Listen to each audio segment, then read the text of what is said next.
NBI is required for offenses punishable of an imprisonment of at least 6 years and 1 day. And so if the imposable penalty is at least 6 years and 1 day, there is a requirement that there should be a preliminary investigation. Now, for all other offenses, by filing the complaint or information directly with the MTC or MCTC or with the Office of the Prosecutor. But in Manila and other chartered cities like Baguio City, the complaint shall be filed with the Office of the Prosecutor unless otherwise provided in their charters. The institution, so why is this institution of criminal offenses important? It is because the institution of the criminal action will interrupt the running period of prescription of offenses charged unless otherwise provided in the special laws. So now let's move on to section 2, 3, and 4. This is about the complaint or information. So the complaint or information shall be in writing in the name of the people of the Philippines and against all persons who appear to be responsible for the offense charged. So sa complaint or information, ang nakalagay dyan is people of the Philippines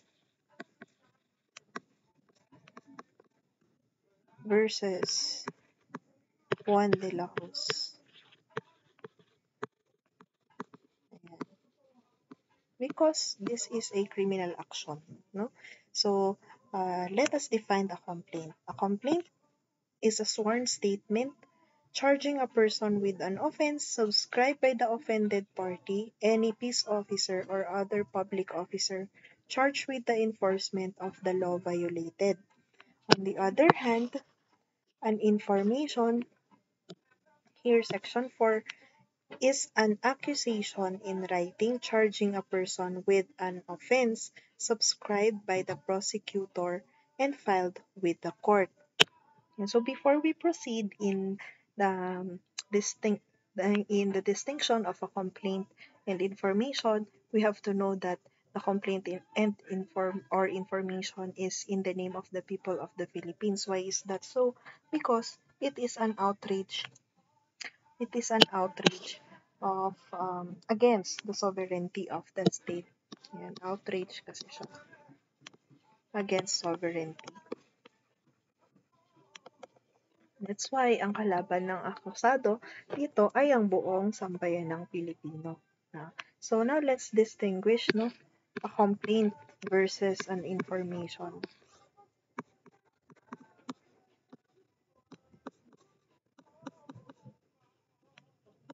So a complaint, as stated in section 3, is a sworn statement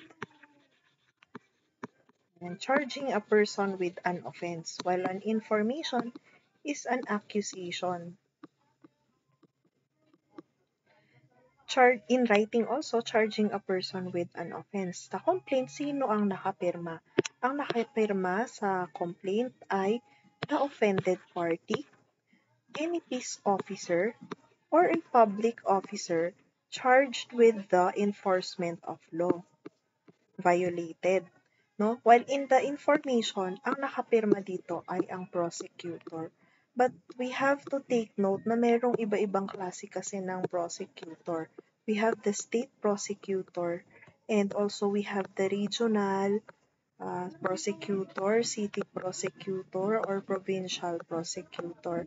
Now, kapag regional or city prosecutor, they have jurisdiction over the territory where the court is territory over which the court is located.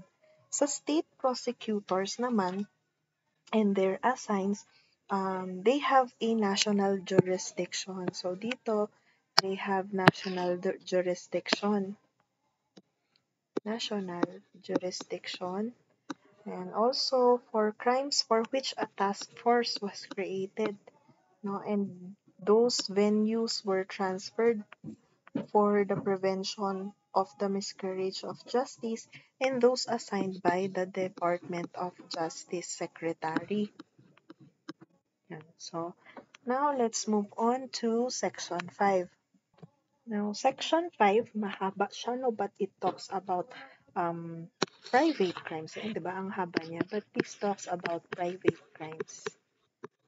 It says na hindi siya pwedeng institute without the complaint by the offended party. So, it cannot be prosecuted de officio. So, let's read Section 5. So, who must prosecute criminal actions? All criminal actions commenced by a complaint or information shall be prosecuted under the direction and control of the prosecutor. However, in MTC and MCTC, where the prosecutor assigned thereto or the case is not available, or the prosecutor is not available, the offended party, peace officer, or public officer charged with the enforcement of the law may prosecute the case. But this will cease upon actual intervention of the prosecutor or upon elevation of the case to the RTC. The crimes, ito na private crimes, the crimes of adultery and concubinage shall not be prosecuted except upon the complaint filed by the offended party. The offended party cannot institute the criminal prosecution without including the guilty parties, if both alive, nor in any case if the offended party has consented to the offense or pardoned the offenders. So in adultery and concubinage, it must be instituted by the offended spouse, and he or she must institute it against the guilty spouse and including the paramour or the concubine. Pero she cannot prosecute the case of adultery or concubinage if she or he consented with the crime, or he or she has already pardoned the parties, and that includes both the parties, so the guilty spouse and the paramour or the concubine. So, for offenses of seduction, abduction, and acts of lasciviousness shall not be prosecuted except upon the complaint filed by the offended party or her parents, grandparents, or guardian, nor in any case if the offender has been expressly pardoned by any of them. So parang sa adultery and concubinage din, kung pinatawad, hindi na pwedeng institute. If the offended party dies or becomes incapacitated before she can file the complaint, and she has no known parents, grandparents, or guardians, it is the state who will initiate the criminal action. So this is the doctrine of parens patriae. Okay. So the offended party, dito na tayo sa baba. The offended party, even if a minor, has the right to initiate the prosecution of offenses of seduction, abduction, or acts of lasciviousness independently of her parents, grandparents, independently of her parents, grandparents, or guardian unless she is incompetent or incapable of doing so. When the offended party, who is a minor, fails to file the complaint, her parents, grandparents, or guardian may file the same. The right to file the action granted to parents, grandparents, or guardians shall be exclusive. So this is exclusive and of all other persons and shall be exercised successively in order herein provided, except as stated in the preceding paragraph. No criminal action for defamation, which consists the imputation of all the offenses mentioned, be brought except at the instance and upon the complaint filed by the offended party. The prosecution for violation of special laws shall be governed by the provisions thereof. So now yung private crimes, no? Ito ay adultery, concubinage, seduction, abduction, and acts of lasciviousness. So for this, it can only be instituted by a complaint filed by the offended party. If minor, it can be instituted and she is incapacitated, because a minor may file and institute the case now by herself. But if she or he is incapacitated, then it can be filed by her parents, grandparents, and then the guardian, and that is exclusive and shall be exercised successively. Of course, sa private crimes na ito, idagdag natin ang defamation. Kasi yun yung nasa baba ng section. So, ayun, yan. No? Defamation, imputing the crimes of adultery, concubinage, seduction, abduction, and acts of lasciviousness. So it cannot be filed without the complaint filed by the offended party. So let's move on. When is a complaint or information sufficient? Well, Section 6 answers it for us. Sufficiency of a complaint or information. A complaint or information is sufficient if it states the name of the accused, the designation of the offense, um, given by the statute, the acts or omissions complained of as constituting the offense, the name of the offended party, the approximate date of the commission of the offense, and of course the place where the offense was committed. So when the offense is committed by more than one person, all of them shall be included in the complaint or information. Take note of this. All. Dapat lahat sila. May exception dyan. Of course, if um, he was applied to be under the witness protection program. So, tatanggalin siya doon sa complaint or information. And we will talk about that paglaki natin. Yan. So, Section 7, the name of the accused. So, ito. First requirement. The complaint or information must state the name and the surname. Okay? The name and the surname of the accused or any appellation or nickname. Or parang kung, kunyari, Cardo Dalisay. So, dun siya kilala. Cardo Dalisay. Dun siya kilala. So, kailang kasama yan. Ganon. By which he has been or is known. Or if it cannot be ascertained, hindi natin alam, it is unknown. No? He must be described with a fictitious name. Such as John Doe. If lalaki, pag babae, edi Jane Doe. Ayan. With the statement that his true name is unknown. Pero if nalaman na ang true name of the accused, and it is disclosed by him or appears in some other manner to the court, such true name shall be inserted in the complaint or information and record. Next. Okay, so designation of the offense tayo, that's section 8. The designation of the offense. The complaint or information shall state the designation of the offense given by the statute, aver the acts of or omissions constituting the offense, and specify its qualifying and aggravating circumstance. If there is no designation of offense, reference shall be made to the section or subsection of the statute punishing it. So, example sa designation, pwede kasing nasa RPC siya, no, may designation siya. For example, homicide. So, di ba, meron tong title sa revised penal code. Sabi niya dyan, if there is no designation of the offense, reference shall be made to the section or subsection of the statute punishing it. For example, the violation of drug cases, no? Pwedeng ang ilagay doon is Section 5 of RA 9165. Yan. Okay, so next, the cause of accusation.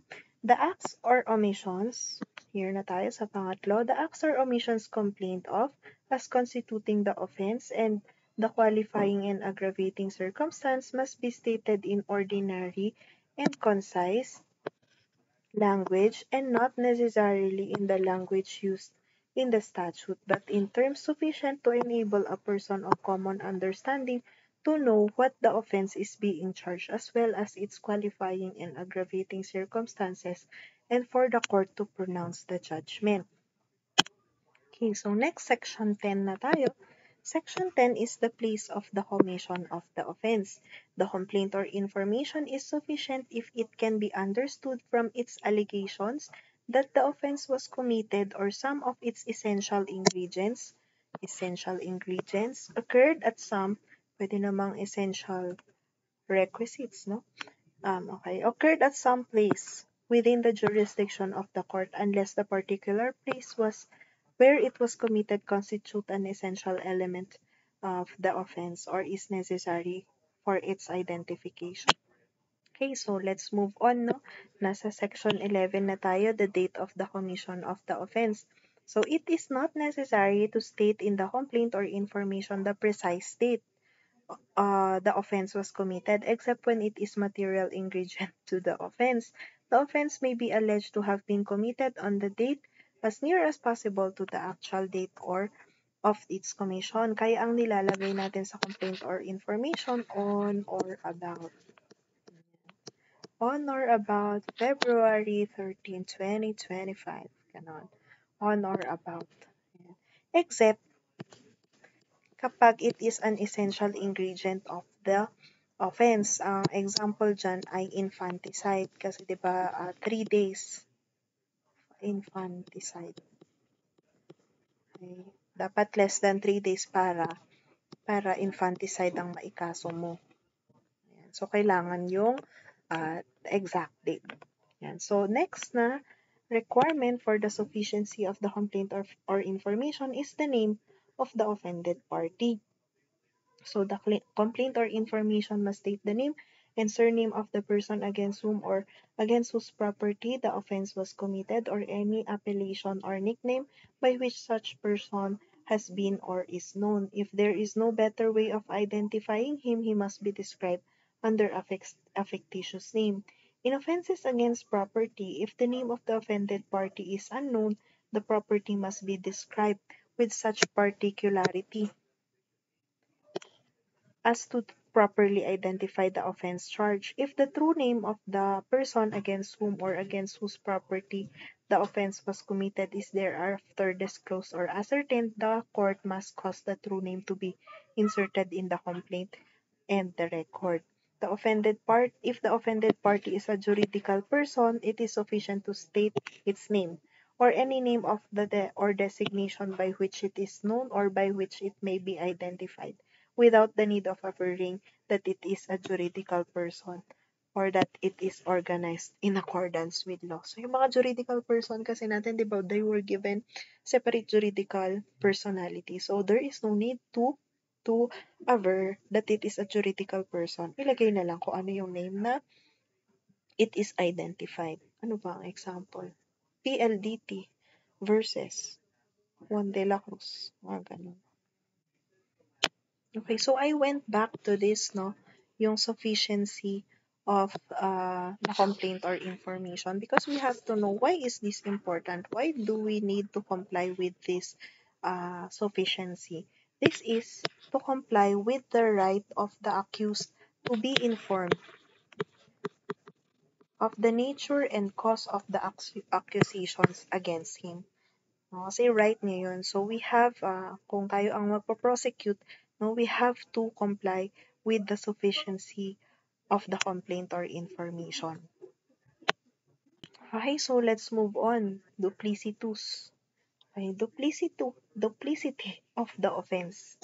Duplicity of the offense. When a complaint or information, what is the requirement? A complaint or information must charge one offense, except when the law prescribes a single punishment for various offenses. So, kung more than one offense ang naka-charge, hindi rin naman siya kasama sa exception, duplicitous.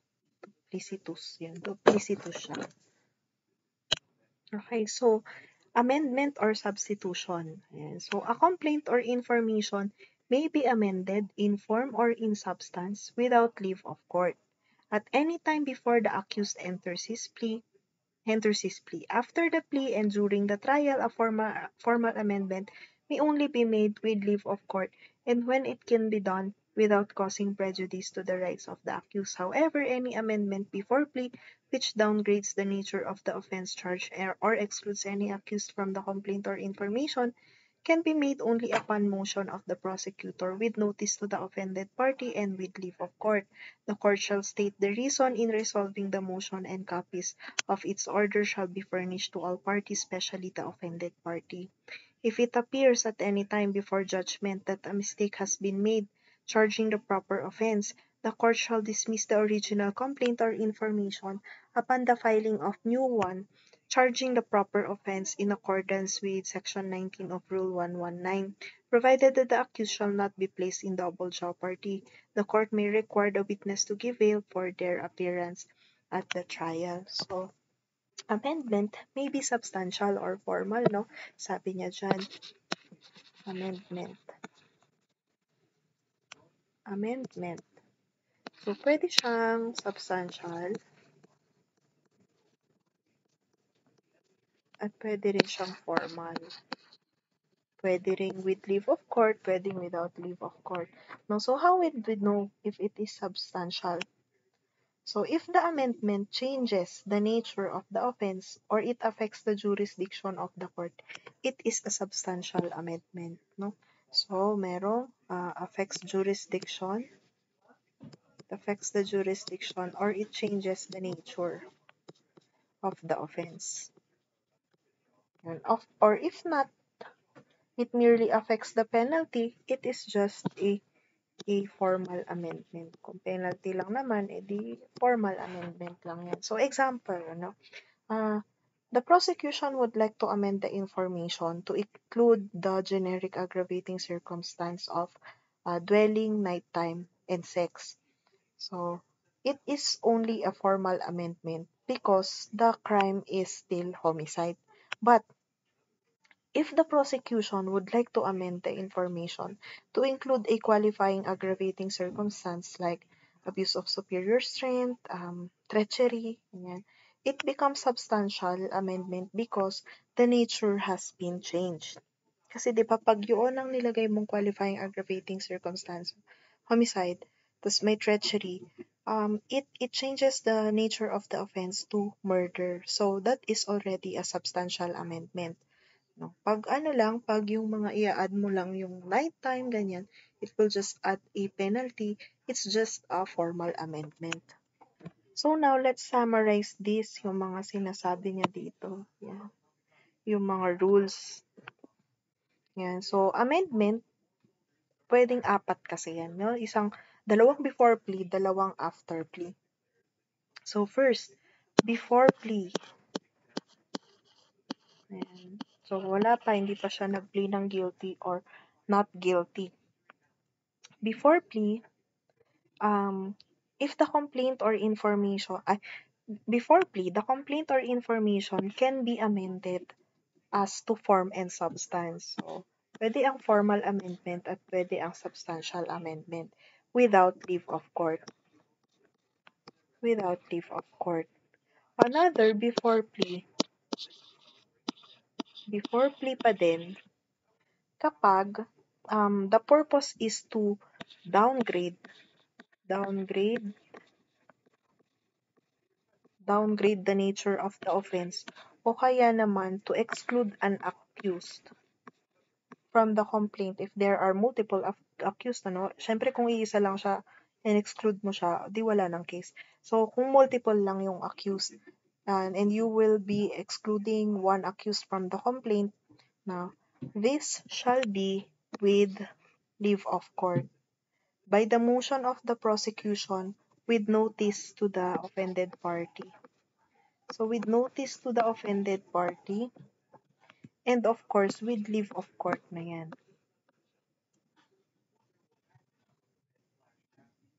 Bakit kailangan bigyan ng notice yung offended party? Kasi may karapatan siya na i-oppose yung motion. Yan. So third naman is after plea. So nakapag-plead guilty or not guilty na siya. Yan. So dito, kapag nakapag-plea na ang accused, only formal amendment can be done. And it must be made with leave of court. Only formal amendment, tas with leave of court pa. Pero there are times that substantial amendment can be permitted if it will be beneficial to the accused. So the fourth instance naman is after plea pa din, so after ng plea, pero by reason of a supervening fact. Ayan, supervening fact. So, pag ito ang nangyari, kailangan ng with leave of court. Magpaalam na sa court. Ayan, so, kailan yan nangyayari? Kunyari, in rape. So, in rape, subsequently, no, so na-charge na siya for rape, no, tapos subsequently, nakapag-plea na siya. Subsequently, yung victim ay naging insane. O yan. So, may supervening fact na nangyari. So, kailangan niyang i-amend yung information indicating this fact. No? Kunyari naman, in homicide, no, attempted homicide. I'm sorry, attempted. Frustrated pala. Frustrated homicide. Yan. So, pag frustrated kasi, di ba, hindi pa namatay. Ayan. Tapos, subsequently, namatay na siya. Ayan, death. Ayan. So, kailangan i-amend yung complaint or information to indicate the death of the victim. Okay, so dito tayo sa if it appears at any time before judgment that a mistake, nakita nyo ba ito? Ayan. Ito yung substitution. Kasi yung mga nauna, puro about amendment yun. So, sa substitution na tayo. Ayan. So, substitution of a complaint or information.